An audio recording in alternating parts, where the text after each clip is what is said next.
এই হাদিসটির প্রেমে পড়ে গেছি, তো আপনারাও শুনে যান। আপনি যখন নিজের ঘরে নীরবে কান্না করবেন, আল্লাহ তখন ফেরেশতাদের উদ্দেশ্য করে বলেন, কোন জিনিস আমার এই বান্দার চোখে পানি আনলো? ফেরেশতাগণ বলেন, আপনার বান্দা সুখে নেই, আপনার বান্দা অনেকদিন হাসেনি।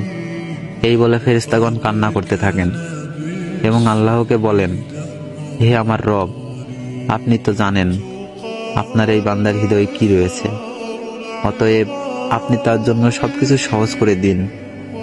আল্লাহ বলেন, আমার এই বান্দা এমন কিছু জীবন থেকে হারিয়ে ফেলেছে যে সে অধিক ভালোবেসেছিল।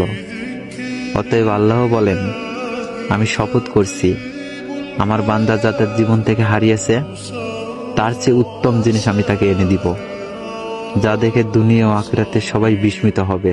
تسر أسافر رجال صبي